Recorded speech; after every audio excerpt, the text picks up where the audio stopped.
भगवद गीता के 11 अध्याय श्लोक 33 में श्री कृष्ण जी ने कहा है, तस्मात्त्वमुत्तिष्ठ यशो लभस्व जित्वा शत्रून् भुंक्ष्व राज्यम समृद्धम मये वैते निहता पूर्वमेव निमित्त मात्रम भव सव्यसाचिन।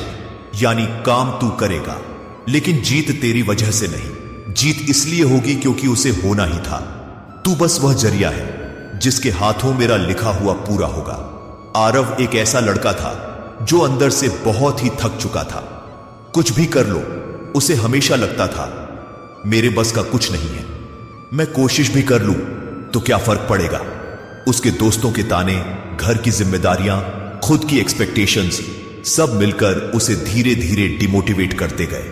वो हर काम शुरू करने से पहले ही डर जाता था, हमेशा यही सोचता मेरे करने से क्या होगा। आरव और उसका छोटा भाई घर में अकेले थे।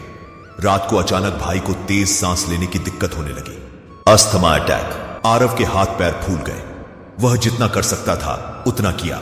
इनहेलर ढूंढा, ऑटो बुलाया, हॉस्पिटल भागा, लेकिन पहुंचने तक भाई की हालत और बिगड़ गई। डॉक्टर ने उसे देखा और बस इतना कहा, अगर 5 मिनट पहले आते तो चांसेस बेहतर थे। बस इतना सुनते ही आरव अंदर से पूरी तरह टूट गया। वो बार बार खुद से कहने लगा, मेरी वजह से, अगर मैं तेज चलता, अगर मैं टाइम पर पहुंच जाता। उसे लगा जैसे उसने अपने भाई को खो दिया हो और उसकी पूरी जिम्मेदारी उसी पर हो। वो अपने कमरे में बंद रहने लगा, ना किसी से बात, ना हंसी, ना आवाज, बस एक ही डायलॉग हमेशा चलता, मैं कुछ नहीं कर सकता।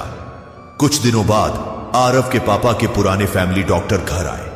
उन्होंने देखा कि आरव कोने में चुपचाप बैठा है, चेहरा थका हुआ, आंखें एकदम खाली। डॉक्टर उसके पास बैठकर बोले, आरव, तू खुद को क्यों इतना दोष दे रहा है?